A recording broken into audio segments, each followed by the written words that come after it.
At Werner Hoffman, Greg, and Garcia, we fight for you in personal injury, workers' compensation, and disability cases. With decades of experience, we make sure you get the benefits and compensation you deserve. Let us step up to the plate for you. Werner Hoffman, Greg, and Garcia, where Miami's injured find their strength. Call us now or visit wernerhoffman.com. Let's win this together. Visit Mikasuki Casino and Resort, where fortune meets fun. With over 1,800 slot machines, high-stakes bingo, 24/7 poker, and exciting high-limit slots, there's something for everyone to enjoy. From luxurious accommodations and exquisite dining at La Brisa to live entertainment and handcrafted cocktails at Temp Lounge, we thank you for choosing us as the premier casino, resort, brunch, and date night spot in Miami. Reimagined, redesigned. Rediscover Mikasuki Casino and Resort online at mikasuki.com. At Loan Depot, we're big on home. Home games, home teams, home field advantage, and you better believe it, home runs. For us, home means everything, which is why we're offering more options that make buying your first home easier and more affordable. No matter where you are on your home ownership journey, round the corner to loandepot.com and let us help get you home. That's loandepot.com. We're on deck ready to hit it out of the home ownership park for you. Call for cost information and conditions. Equal housing lender. Licensed in all 50 states. NMLC ID number 174475. Upgrade your family vacation with an unforgettable escape to the Palm Beaches. From outdoor adventures and laid-back beaches to thrilling family attractions and animal encounters, the Palm Beaches have something for everyone. Discover premier resorts with creative kids clubs that will keep the little ones entertained while you enjoy world-class golf and spas. We are the original, the one, the only, the Palm Beaches. Plan your trip at thepalmbeaches.com.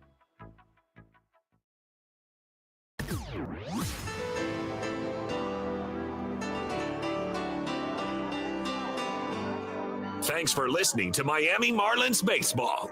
Marlins Baseball is brought to you by ADT, the official smart security partner of the Miami Marlins, and Norwegian Cruise Line. Experience more at sea. With the 10th Inning Show, here's the voice of the Marlins, Jack McMullen. Well, the Marlins fall to the visiting St. Louis Cardinals on Monday night at Lone Depot Park in Miami, 8-3. The final score: St. Louis 62-64. The Marlins 55-66. Jack McMullen, Kelly Sacco here, guiding you through the 10th Inning Show. This game, it was just a little yucky. It seemed there were three combined errors, two committed by Miami.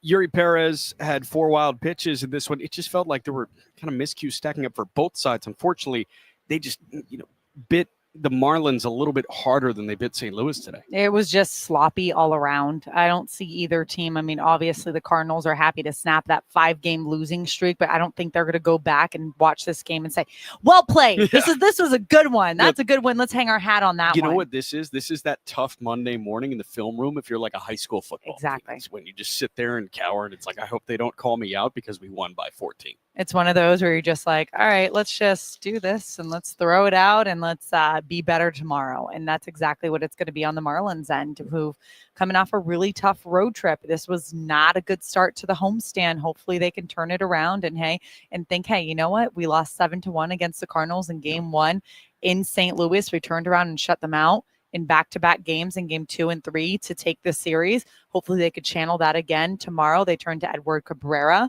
who, had a different, not a great outing last time out, but has been really your most reliable starter. And then you have Sandy Alcantara closing it out, was coming off his best start of the season. So you're thinking, okay, listen, we need to play clean baseball. And that's been the brand for Marlins since day one. Yeah. They know, we're not going to outslug anybody. That's just not how this lineup is built. Yep. In order to beat teams, we need to play clean baseball, solid defense, and do the little things right. They didn't do that today. Hopefully they can learn from this and turn the page tomorrow. Kelly, you make a great point because it was so uncharacteristic of the Marlins today. You know what I mean? This wasn't par for the course. No, the Marlins have been as fundamentally sound a baseball team and as gritty a baseball team as there has been in Major League Baseball this year. But unfortunately, tonight was just not their night. Ball didn't roll their way. Yuri Perez, 4 1/3, 2 hits, 3 runs, 2 of them unearned. So just 1 earned run against him in 4 1/3. ERA now sits at 3.48. He walked 4. He punched out 6. I thought this guy looked awesome until all of a sudden it didn't really go his way in the fifth. It looked like things just got away from him. It looks like he was speeding up his mechanics a little bit. He was flying out a bit. Everything was just like going awry for him in that last inning. You saw the 4 walks. You saw the 4 not pass balls, wild pitches. You had a pass ball a little bit later in the game there by Agustin Ramirez, but it just really seemed like he just lost command of everything, which he had very nice command of early in the game too. So it was really a mixed bag for Eury Perez. He did have the 6 strikeouts as well. He looked like he had that fastball going well for him early in the game. So again, we talked about it early. He's a young guy. He's 22 years old. This is a guy who's been mature beyond his years, and I think we take it for granted sometimes. So just one of the games he's going to look back and learn from that last inning. Last one for you. Silver linings. Eric Wagaman, back-to-back games with a homer. That was a shot out to center field. Derek Hill is starting to make really solid contact. Couple of lineouts too. Those 2 guys, I know they've kind of been on the skids over the last month and a half, but it really seems like they're starting to hit their way out of it. For sure. I know that Stephen Straw, I'm very thrilled about the Eric Wagaman I think it was like 409 feet to dead center for Eric Wagaman, but really good to see that confidence get going for Eric Wagaman. And he looks more composed and he looks more confident in the box. He's taking aggressive swing. It's not that in-between swing. Right. He knows what he's looking for and he's attacking it. So nice to see. The same thing from Derek Hill. Yeah. Derek Hill had nothing to show for it today, but he had 3 hard outs. Yeah. I mean, one of them I just threw away my scorecard when I had all of my information on. Usually I have my scorebook. I forgot it, but it was perfect for this. Yeah, you need it. It'd be bad if I just took it out of the trash can. So I'm not going to do it. But he hit the ball very, very hard the entire day. And you saw his frustration that last line out to center field because he's like, you gotta be kidding me. Right. He's like, I've been hitting this 95 miles per hour plus all game. You had that great catch by Church who laid out on the warning track. He just couldn't buy a hit tonight, but the signs are there that he's going to break out of it. So you love to see that. Kelly Sacco, appreciate you. We'll talk to you tomorrow for a cabbie start. All right. Highlights when we come back on the Marlins Radio Network. Ball games. 2-1 pitch. Augustine hits one high in the air, out to left and deep. That is monster bound and gone. That went over the monster and over the El Tiante Hart. Augustine Ramirez with a monster blast. It's homer number 18 on the year. The second homer for the Fish. It's 7-2. Red Sox in the top of the 7th. 1-1. Wagaman drills out to left center field and deep. That is monster bound, and it's gone. Wag attack over the monster. Eric Wagaman smashes a ball. Perfect no more for Crochet. He went 7 up, 7 down on cruise control, but Wagaman caught up to the heater. The 9th home run that Crochet has allowed on the four-seamer this year, 111 miles an hour off the bat, and that opens scoring. It's 1-0 Fish in the top of the 3rd. Pitch that I can hit. Pitch again. That one past the dive of the third baseman Bregman into left for a base hit. That brings in X, and Liam Hicks waits out Whitlock. He shoots an RBI single the other way, and it's a 1-run game. The tying run in scoring position with 2 men gone at the top of the 8th. It's 3-2 Boston. 0-1 pitch. That one hit well out to right center field. Rafaela on the move. Back to the track. At the wall. And it's gone to tie the game. That ball just kept on carrying. Dane Myers with a leadoff solo shot to right center into the Boston bullpen. Knots this game at 3. Anthony Bender is readying in the Marlins bench. Marcy drills the ball out to right. Down the line towards Pesky's pole, and it's gone. How about this rookie, Jacob Marcy? You are unbelievable. Network.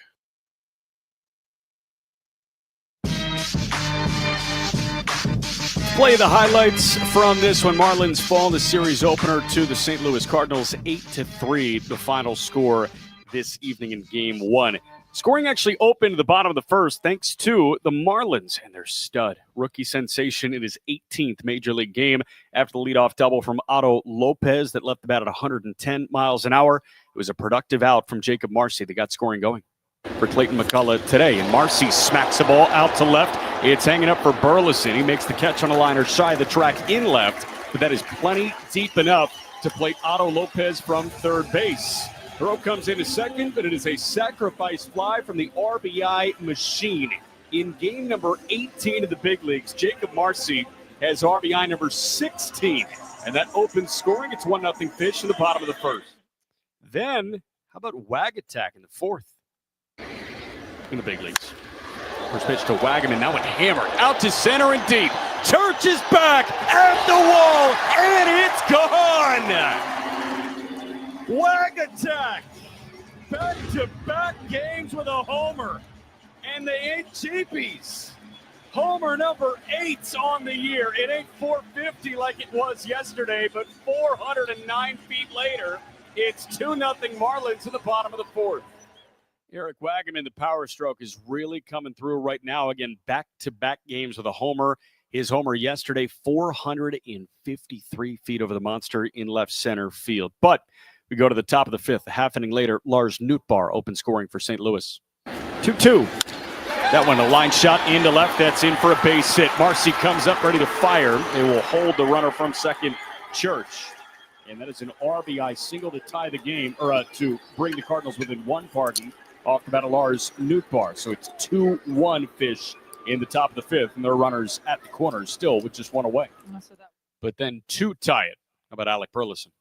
And Ronnie Enriquez into the ball game. The first pitch to Alec Burleson is smothered on a dive by Wagaman at first, and that will settle on the infield dirt. That will be a hot shot ground ball RBI single for Alec Burleson on the first pitch thrown by Ronnie Enriquez in replacement of Yuri Perez, and that ties the game at 2. Burleson smoked that ball on the ground. Good job by Wagaman keeping that from the outfield turf in right, but he couldn't glove it cleanly. And that means it's a brand new ball game and the threat nowhere close to being over. Bases loaded for Wilson Contreras. And there was just one out at the time. Productive out from Contreras, the Cardinal first baseman, capped off a 3-run fifth. 0-2. That one hit high in the air out to center field. Derek Hill is back. Shy of the track. He's getting behind it. Runner at third. Nootbaar going to test it. The throw going into the infield to shortstop Lopez. And that is a sacrifice fly. Nootbaar scores from third. Productive out for Contreras. There are 2 men gone, but St. Louis takes the lead. It's 3-2 in the top of the fifth. Yeah. But then the Marlins fired a scoreless sixth. And in the bottom of the sixth inning, Mr. Marcy knotted this game up again. First pitch to Marcy. That one popped up into shallow left field. Burleson coming on. He will not get there. Augustine pulls it at third. He's getting the runner out from third base. Wynn picks it up, fires to second. It is not in time. And Jacob Marcy, he ain't hit it hard, but he's got an RBI double to knot the game at 3. But this is where St. Louis really opened up the contest. Alec Burleson right back to it in the top of the 8th. 1-1 pitch. That one a line shot into right center field. That's in for a base hit, and that run will come in. Herrera wheels around. He scores from second, and that's an RBI knock to untie this game. It's 4-3 St. Louis in the top of the 7th. Yeah, sorry about that. That wasn't the 8th. That was the 7th. But now in the 8th, it was Pedro Pages. What a time. Jojo Romero is the guy throwing in the Cardinal pen. 1-2. That one a line shot through the right side. That's in for a base hit. They're wheeling around Gorman. Throw from Dane coming home. It's not cut off. It's on line, but just a little bit late.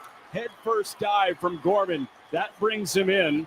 Pages pushes to second on the throw, and that is some insurance for St. Louis. It's 5-3 Cardinals in the top of the 8th. And in the top of the 9th, it was a tough one to allow run number 6 for the Cardinals. 2-1. That one whacked at and missed. That got under Augustine's glove, and Hampson breaks for the plate, and he will score. I think that 5-hole to catcher Ramirez, and we'll see if that's a wild pitch or a passed ball, but that is an insurance run for the Cardinals. It's 6-3 St. Louis in the top of the 9th. Officially scored a passed ball there, so in terms of the Marlins battery tonight was 4 wild pitches and a passed ball. Nolan Gorman ended up capping off scoring in the top of the 9th. 2-2 to Gorman. That one launched high in the air, out to right and deep. Myers is back at the track. He's looking up, and it's gone. A pitch later, a 2-run blast, and make it 12 homers for Gorman on the year. 3 across in the inning, and this game looks a heck of a lot different now. It's 8-3 St. Louis in the top of the 9th. And Jorge Alcala came on. He got the first two guys quickly in the bottom of the ninth. Liam Hicks worked a well-earned walk, but unfortunately Sanoha went down looking to end the contest. Into the 2-2. One is in there for a called third strike. A curveball drops in. Alcala smacks his glove, and that is how the ball game ends. This was just an ugly game. A lot of mistakes for both sides, but unfortunately the Marlins could not come through. It was a big top of the 8th inning and top of the 9th inning to put the Cardinals out in front. They take the series opener 8-3, the final score at Lone Depot Park. That is how this ball game sounded. When we come back, you'll hear from the skipper, Clayton McCullough. 10th inning show continues next on the Marlins Radio Network. Hey, it's the good. Last week, he got the win and the payoff pitch. X hits one high in the air and deep, out to right. There's no doubt about this one. Homer number 2 on the year for X-Man, and Xavier Edwards did not miss a stitch. Who knew he had this in him? 104 off the bat, 402 feet out to right field, and a leadoff homer for power threat Edwards. Open scoring right away. Stowers at third, Otto at second.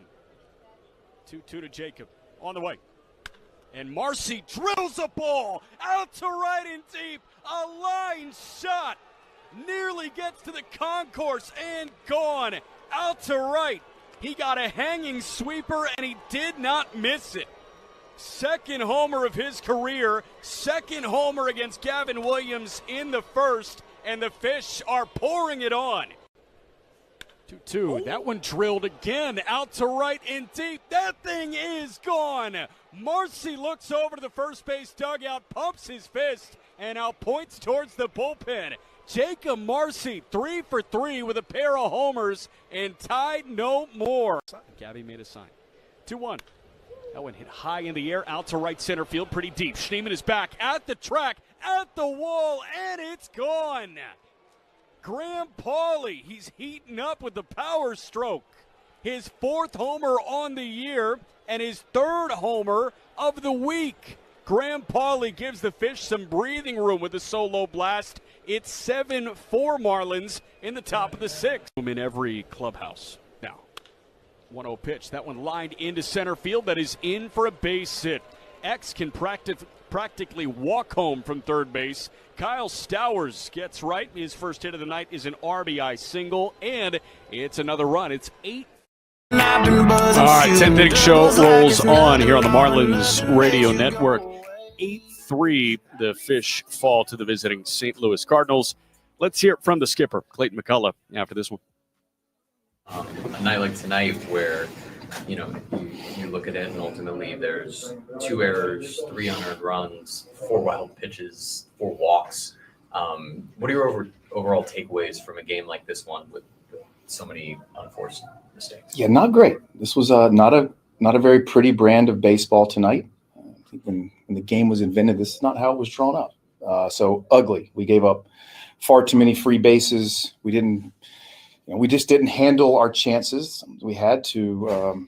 What it does, like certainly it leads to people get on base, but then you also think about the number of pitches your pitchers have to throw. You start to stress them out more. So we just did not take care of the routine at times tonight. We just gave up, too many extra bases and free bases to St. Louis tonight, and so we deserve to lose this game. It's such a long stretch, long road trip. You come back. It's been a team that's been like in and out of the hunt. A young team. Is there any level of almost mental fatigue? What is your message to your team after a game like this one? No excuses. So everyone takes long road trips during the season. This is the time of year, or where you're at, where you need to be playing a better brand to give yourself a chance to win. And we did not play up to standard that we have set for ourselves tonight, and that's disappointing. It's just to not play well, and we have to get over this very quickly and turn around and come out ready to play tomorrow. And if we don't play well tomorrow, we might be sitting in the same spot as we are tonight. All that said, the game was right there for the taking. In the 6th, you get the tying run. Then Dane hits that shot to right field. Marcy's standing on third.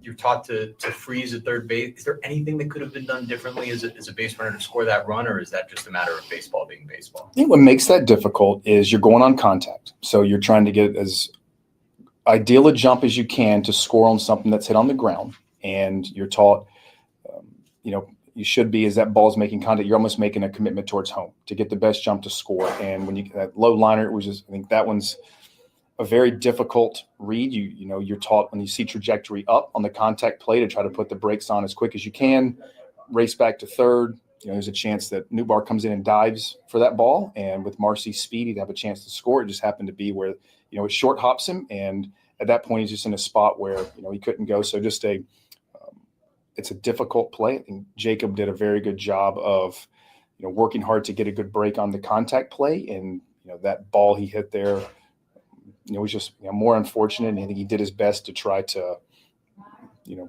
do what he's been taught. And it was just it's a tough play. Just uncharacteristic while in Mr. Murray. What did you see for the most part tonight? It was the first couple innings seemed like a bit of a grind. The pitch count was up. And then he really, I thought, third inning for sure, fourth inning, had some quick innings, got his pitch count back into a good number, headed out for the fifth in a really good spot. I think he was, it's like he had found another another gear, was in good rhythm. And, we didn't, inning kind of starts there with a walk. We didn't make a play, a base hit, another walk. So it just kind of, it got going quick there for us. And certainly some of the, the balls that got away, some of the balls in the dirt, it changes the complexity of that inning a little bit. And I think, it's one, I think we look back and go, I felt like he was throwing much better than how things, ended up there and how quickly they transpired. But I think it was just, he righted the ship some as the outing went along, and we just had a, tough time in the fifth. The Hicks line out double play, just one of those instances where maybe things could have been different at that stage of the game. Yeah, it's tough. He hits a ball right at the first baseman. As a runner there's not really a whole lot you can do. If you're getting a good secondary and you're getting out and that line drives back behind you, you're going to be out. So the placement of it, bad aim. The placement of it for us was, unfortunate. And, we just didn't capitalize on the chances that we had, and we gave them too many opportunities. Not ultimately the result you're looking for Maximo, but to see a guy make his big league debut, get to start and play a whole game, what is that like for you to see? Well, I think it's like the 14th guy to make his big league debut. Yeah, we've seen a number of them, and very excited for Max and his family. You think the journey that he's put in to get to this point, and coming over to a new organization, and we love Max, and Max is certainly, he's going to be, we believe, a real key contributor for us as we move forward. And so excited to, be here for Max's debut, and we'll look for big things from him, as he gets along. I guess with Augustine there, the foul ball, just didn't know it was up there, or what do you think? And then the pass ball, just where do you still think he needs to improve defensively? I think he leads all majors in pass balls this year. Yeah, so I think the pop up at times, when it goes up, you're trying to find out which way it goes, and then sometimes the spin is going to carry you back. It's easy to get somewhat turned around. And then as far as the pass balls go and some of the defense, we're certainly understand that Gus is going to have to continue to improve behind the plate. We believe that we've seen strides made this year, and throwing of the baseball in the blocking game, the throwing becoming more consistent are areas that Gus still needs to continue to work on. And he's shown a commitment to continuing to work to improve those. And like many young developing players, there are going to be moments, there are going to be games that just aren't as pretty as others. And that is the nature of the learning curve that all young players go through at the major league level. And tonight will be one that Gus will come back tomorrow, I know, and he'll go right back to work with Joe, and he'll get better. All right, that was Clayton McCullough after this one. Those were some Raw. strong words. Yep. That was raw stuff from Clayton McCullough at the beginning of that one. Again, 8-3, the loss for the Marlins at the hands of the St. Louis Cardinals. Let's hear from Yuri Perez after this start. Yuri went, 4 1/3 innings. He surrendered 4 runs or 3 runs. Just 1 was earned, but he did walk 4. Let's hear from Yuri, translated by the great Louis Durante. Yuri, ultimately, this start only goes, 4 1/3 innings for you. A little wild, some errors behind you. What were your overall thoughts on this game? Sí, va 4 innings, 3 tercios, 2 tercios ya para la salida de hoy.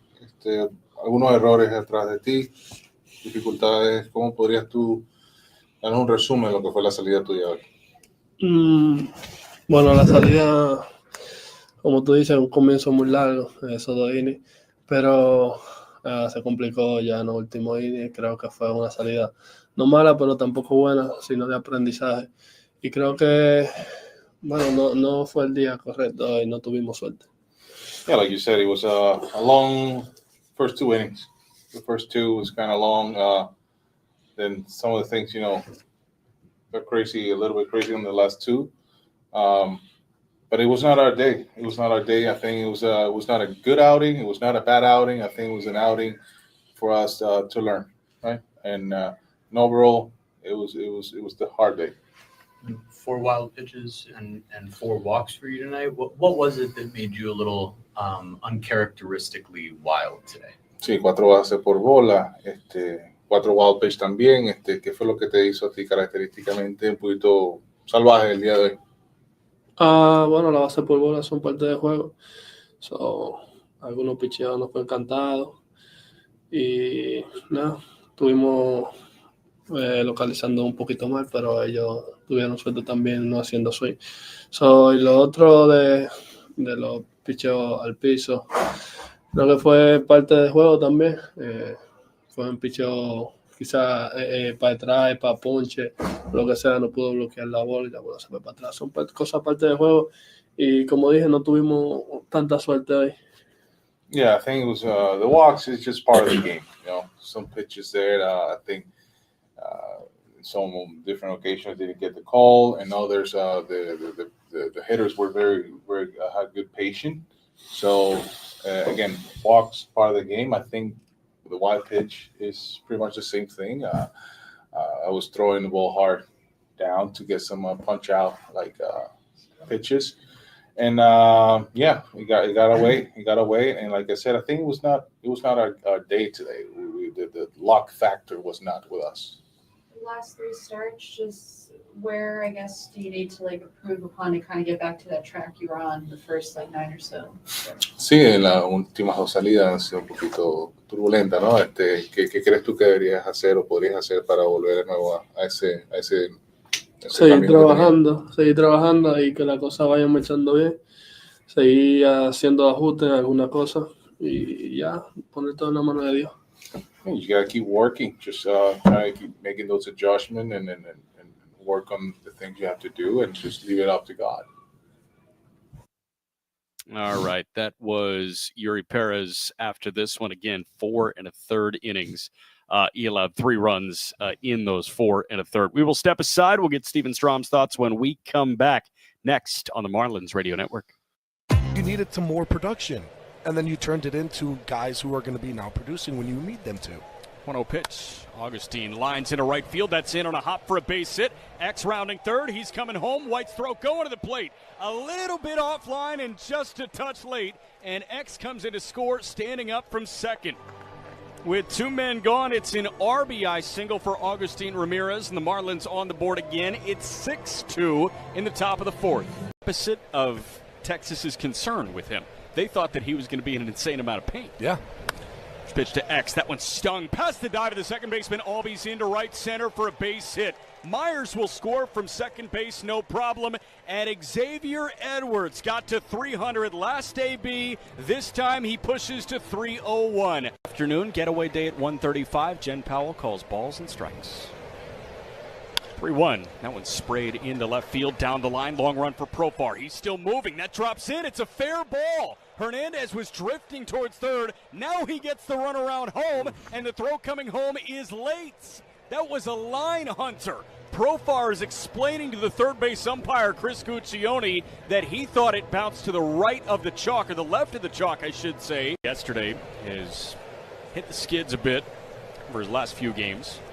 And the 1-2, that one cracked into right center. That is in for a base hit. That's going to keep on rolling for a while. Marcy around third. He comes in to score, and that's Major League RBI number 2 on hit number 3 from Troy Johnston. Stretching Cappy maybe 10 pitches further than you would if you were on 4. 0-1. Hernandez lifts that one high in the air, out to left and deep. Profar is back at the track. It is gone into the Marlins bullpen. Big Bert again, his 7th home run of the season, and it's a 2-run shot, 5-0 Fish in the top of the 5th.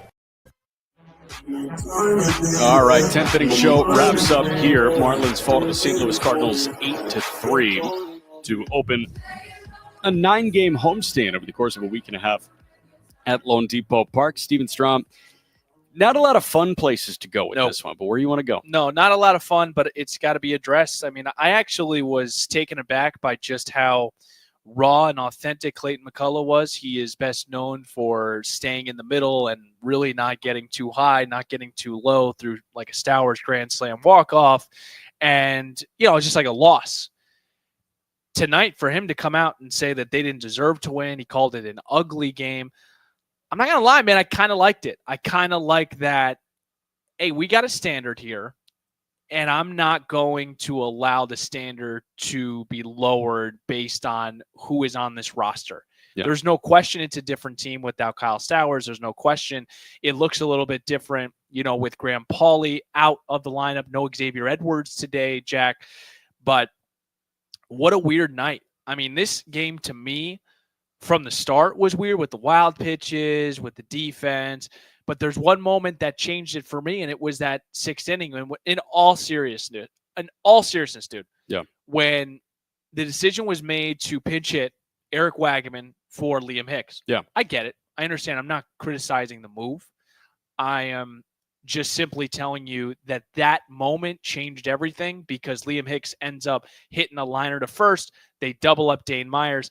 And even before that, Dane Myers shoots a ball to right field. Jacob Marcy thinks it's in the air, and then the Marlins don't have scoring. And it just changed. Like that moment to me changed everything. But just across the board, 4 wild pitches, Augustin Ramirez, you know, dropping that 3rd out in the 1st inning. Luckily, it didn't end up hurting, but just it felt like a lackadaisical lack of focus from a team that is, of course, inexperienced. Like, you're going to have nights like this. It just was so uncharacteristic of the Marlins through it all, man. Like, we're game 124. There's mental fatigue that sets in, and I think this was one of those nights where even Dane Myers, who's played a Gold Glove outfield, for him to drop that ball in right field, you just gasp. You're like, what? How did that happen? So, it's tough, you know, having these post-game shows, but it's part of it. It happens in 162. And it hasn't happened a lot here, Jack. Yeah. I am expecting the Marlins tomorrow to come back with a little bit of an edge. Clayton McCullough never does that. For him to do that is big time. You get your ace, Edward Cabrera, on the hill. Yeah. Last thing I'll leave with the audience, Kyle Stowers isn't coming back for a couple of weeks here. I mean, Clayton McCullough said several weeks. Yep. He was the pulse of that clubhouse. Who is going to step up? I don't care if you want to be a vocal leader. I don't care if you want to show it on the field. They've got to rally here, and they've got to come back tomorrow and be ready to go for game 2. And, you know, X will be back, and that's great. Yeah. So I'm looking for that, Jack, tomorrow. I think there's a lot of people in that clubhouse that are going to be tossing and turning. And, like, I feel like I'm going to toss and turn for a minute with this one, just because, like, it just didn't feel good. At any point in the game, it just didn't really feel good. The Wagaman homer felt good. Honestly, the batted balls from Derek Hill, we talked about that. Like, that felt good. But not much else like felt good today, but you know what? This is baseball. It's a brand new game tomorrow. And you mentioned Marlins have their ace on the hill in Edward Cabrera. He opposes guy going right for St. Louis right now, Michael McGreevy. 6:40 first pitch. Steven hits here at 6 o'clock. Huge thank you to Ahmed Jordan in studio. For Steven, for Kelly, I'm Jack, saying so long from Lone Depot Park. This has been a presentation of Miami Marlins baseball on the Marlins Radio Network. Number 1 on your car radio preset hand, the new